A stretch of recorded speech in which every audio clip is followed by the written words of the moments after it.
औज़ुबिल्लाहि बिस्मिल्लाहिर्रहमानिर्रहीम। मैं हूं मुराद खान।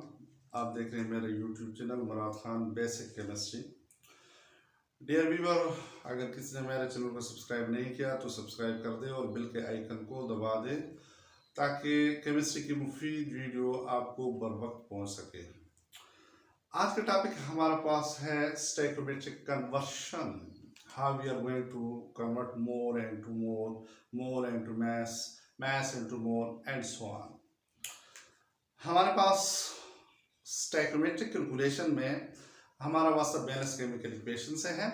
इक्वेशन में हमारे पास रिएक्टेंट है, प्रोडक्ट है, रिएक्टेंट को हम प्रोडक्ट में कन्वर्ट करते हैं। तो यहाँ पे हम डिफरेंट यूनिट को इस्तेमाल करते हैं कि जी मोल को अगर हम अमाउंट ले रहे हैं तो रिएक्टेंट वाले साइड की अमाउंट जो है हम किस चीज़ में ले रहे हैं, मोल में लेते हैं, मास में लेते हैं, और फिर these are convert into product mole में कन्वर्ट करते हैं, मोल मैस में कन्वर्ट करते हैं, एंड सो ऑन।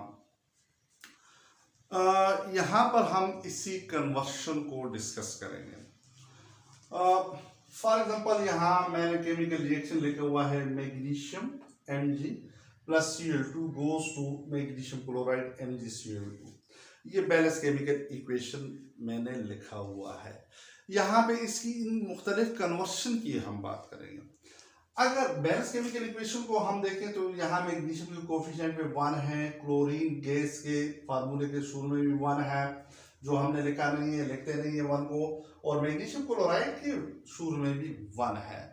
किसी भी फार्मूले या सिंबल के कोफिशिएंट वाला हिस्सा जो है वो उसके नंबर ऑफ मोल को रिप्रेजेंट करता है। इसका मतलब ये हुआ कि इस इक्वेशन को हम in term of mole explain यूं करेंगे, 1 mole of magnesium it is combined with 1 mole of chlorine gas, as a result 1 mole of magnesium chloride is form. और अगर इन टर्म ऑफ मैस इसको हम डिफाइन करेंगे, एक्सप्लेन करेंगे, तो हम कहेंगे मैग्नीशियम का मैस 24 है, क्लोरीन का 35.5, 2 क्लोरीन हुए तो 71 ग्राम, तो हम कहेंगे 24 gram of magnesium it is combined with 71 gram of chlorine gas, as a result 95 gram of magnesium chloride is formed, or in other words 95 gram of reactant it is converted into 95 gram of products। 95 gram reactant के side के ऊपर है और ये convert हो रहे हैं 95 gram of product में कन्वर्ट हो रहे हैं। अब इसी इक्वेशन को अगर हम मोल कन्वर्शन में रिप्रेजेंट करेंगे या एक्सप्लेन करेंगे तो मोल कन्वर्शन में रिएक्टेंट वाला साइड भी आपने मोल में लेना है और प्रोडक्ट वाला साइड भी आपने मोल में एक्सप्लेन करना है। तो ये यूं आएगा, 1 mole of magnesium it is combined with 1 mole of chlorine, as a result 1 mole of magnesium chloride is formed। it is known as mole conversion कि जी आप रिएक्टेंट और प्रोडक्ट दोनों साइड को इन टर्म ऑफ मोल एक्सप्लेन करते हैं। और इसकी numerical भी हमारे पास यूं बनेंगे कि जी हमें एक साइड के मोल दिए गए होंगे, दूसरी साइड के मोल हमें मालूम करने होंगे। मीन रिएक्टेंट के मोल दिए गए हैं और प्रोडक्ट के मोल हमने मालूम करने हैं, या प्रोडक्ट के मोल दिए गए हैं, रिएक्टेंट के मोल हमने मालूम करने हैं। तो इसको हम मोल कन्वर्शन पढ़ते हैं और इसको हम जो है मालूम कर सकते हैं with the help of formula. अगर हम ऐसे ही जैसे हम mole of reactant converted into mole of product, तो सेम इज द केस हम इसकी कैलकुलेशन भी कर सकते हैं, mole of product it is converted into mole of reactant, ऐसे भी हो सकता है। मोल मैस कन्वर्शन, मोल, ये जो पहला लफ्ज हम मोल लिखते हैं तो पहला लफ्ज रिप्रेजेंट रिएक्टेंट और ये जो सेकंड टर्म है it represent product. So mole conversion दोनों साइड आपने मोल में रिप्रेजेंट करना है, दोनों साइड आपने मोल में एक्सप्लेन करना है। मोल मैस कन्वर्शन, इसका मतलब ये हुआ कि एक साइड मोल, पहले मोल लिखा गया है तो इसका मतलब है रिएक्टेंट वाला साइड जो है वो उसको आपने मोल में एक्सप्लेन करना है, जबकि प्रोडक्ट वाला साइड आपने मैस में एक्सप्लेन करना है। तो ये यूं बनेगा कि 1 mole of magnesium it is combined with 1 mole of chlorine gas, as a result 95 gram of magnesium chloride is formed। एक साइड आपने मोल में एक्सप्लेन करना है और दूसरा साइड आपने किस में एक्सप्लेन करना है, मैस उसका मैथ्स एक्सप्लेन करना है। और अगर यही सूरत मैथ्स कन्वर्शन की हो तो मैथ्स कन्वर्शन में क्या होगा, एक साइड भी उसके भी मैथ्स में आपने लेना है, उसको भी आपने मैथ्स में रिप्रेजेंट करना है, दूसरा साइड जो प्रोडक्ट वाला साइड है वो साइड भी आपने मैथ्स में रिप्रेजेंट करना है। For example 24 gram of magnesium, it is combined with 71 gram of chlorine gas. As a result 95 gram of magnesium chloride is formed. दोनों तरफ mass में represent हुए हैं. This is known as mass conversion कहलाता है। अब अगर एक साइड हम उसकी मैस की बात करें और दूसरे साइड की मोल की बात करें, this is known as mass mole conversion. For example यहाँ हमारे पास है 24 gram of magnesium, it is combined with 71 gram of chlorine. As a result 1 mole of magnesium chloride is form. ये वाला साइड, रिएक्टेंट वाला साइड में उसके mess और प्रोडक्ट वाले साइड की मैंने मोल की बात की, तो so this is known as mass mole conversion. Similar is the case mole conversion. दोनों साइड को मोल में रिप्रेजेंट करना है, दोनों साइड को मोल में एक्सप्लेन करना है और की मोल की मदद से दूसरे के मोल मालूम करना है। मोल मैस कन्वर्शन, एक साइड मोल दूसरे side mass, mass mole conversion, एक साइड मैस दूसरा mole, and so on. When we are concern with liquid, reactant side पे आपके पास लिक्विड हो, जो प्रोडक्ट साइड है उस साइड पे आपके पास लिक्विड हो, then we concern with the volume. फिर हम वॉल्यूम, लाइक गैसेस है हमारे पास, तो गैसेस को तो फिर हम उसका वॉल्यूम लेते हैं, तो उस केस में फिर हम क्या करते हैं, मोल वॉल्यूम कन्वर्शन उसको बोलते हैं। हम एक साइड का मोल उस दूसरे साइड का वॉल्यूम, वॉल्यूम कन्वर्शन भी हो सकता है, मोल कन्वर्शन, मोल वॉल्यूम कन्वर्शन भी हो सकता है, वॉल्यूम मोल कन्वर्शन भी हो सकता है, एंड सो ऑन। एंड ये बात जहन में रखने की है कि जी जब हम केमिकल इक्वेशन को एक्सप्लेन करते हैं, इसको हम मुख्तलिफ एंगल से एन टर्म ऑफ मोल भी एक्सप्लेन कर सकते हैं, एन टर्म ऑफ वॉल्यूम भी एक्सप्लेन कर सकते हैं, एन टर्म ऑफ मैस भी एक्सप्लेन कर सकते हैं।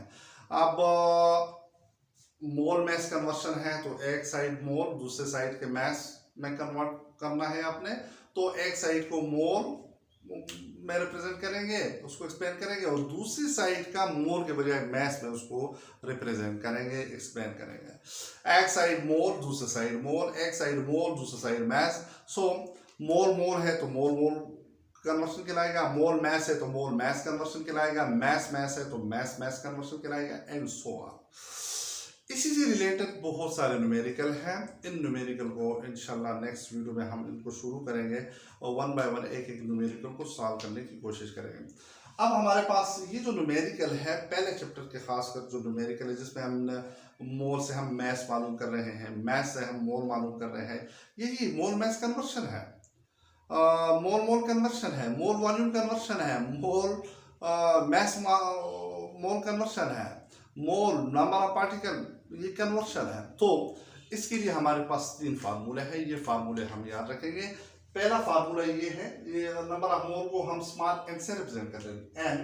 सो number of mole this is given mass in gram divide by molar mass, given mass जो हमें इक्वेशन के अंदर दिया जाता है, और मोलर मैस तो हमें पता है, जो फार्मूले दिया है हमें, जो एलिमेंट दिया है उसका जो हम मैस इन ग्राम लिखेंगे तो वही उसका मोलर मैस बन जाता है।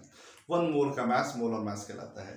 सो अगर हमारी इक्वेशन के अंदर, हमारे क्वेश्चन के अंदर मैस की बातें हो रही है तो इसका मतलब ये होगा कि पहले वाले फार्मूले से वो सॉल्व हो गए। मोल मैस कन्वर्शन की बात अगर मैस मोल की या मोल मैस की कन्वर्शन बात।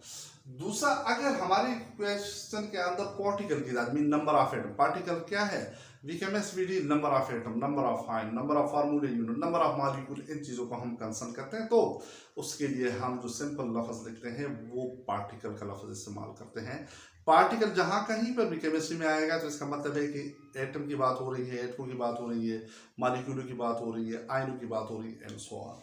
सो अगर क्वेश्चन के अंदर पार्टिकल की बात हो रही है तो फिर दूसरे फार्मूले से सॉल्व होगा, जैसे number of mole is equal to number of particle, चाहे वो एटमों की तादाद है, चाहे वो मॉलिक्यूलों की तादाद है, चाहे वो फार्मूला यूनिट या आयनों की तादाद, divide by Avogadro number 6.023 multiply 10⁻23 को बोलते हैं प्रीवियस लेक्चर में हम इसको डिटेल के साथ डिस्कस कर चुके हैं एवोगैड्रो नंबर को, और उसको हम Na से रिप्रेजेंट करते हैं।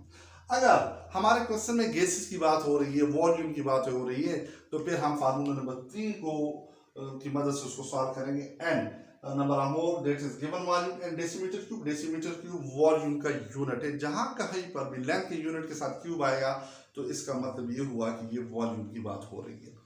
Metre cube, centimetre cube, decimetre cube, जहां पर भी क्यूब आ जाए तो इसका मतलब ये है कि वॉल्यूम की बात हो रही है, लिक्विड की बात हो रही है। सो and number of mole is equal to given volume and decimeter cube at STP standard condition of temperature and pressure divided by molar volume जो कि 22.4 decimeter cube के बराबर है। At the end कन्वर्शन के इस बार से mole conversion, mole mass conversion, mass mole conversion, mole volume conversion, mole and particle conversion. So इनको अगर न्यूमेरिकल की सूरत में हमें दिया जाएगा तो हम इन फार्मूलों की मदद से सॉल्व करते हैं। और ये हमें कहाँ से पता चलता है कि कौन से फार्मूले से सॉल्व होगा, ये हमें हमारे क्वेश्चन से पता चलता है कि उसके अंदर मैस की बातें हो रही हैं, वॉल्यूम की बातें हो रही है, या उसके अंदर नंबर ऑफ पार्टिकल की बात हो रही है। तो इन तीनों फार्मूलों में से हमें एक फार्मूला चूज करना होता है। बाज़ केसेस ऐसे भी आएंगे हमारे पास कि वहाँ पे दो फार्मूले, एक फार्मूले से बात नहीं बनेगी, एक फार्मूले से हम एक चीज़ मालूम कर लेते हैं, फिर दोबारा से दूसरा फार्मूले अप्लाई करके वो जो फाइनल रिजल्ट जो हमसे पूछा जाता है उसको हम मालूम करते हैं। इंशाल्लाह नेक्स्ट वीडियो से न्यूमेरिकल को, इसमें पहले चैप्टर में जितने भी न्यूमेरिकल है 1 बाय 1 एक एक को डिस्कस करेंगे। Thank you watching my YouTube channel. अल्लाह हाफिज़।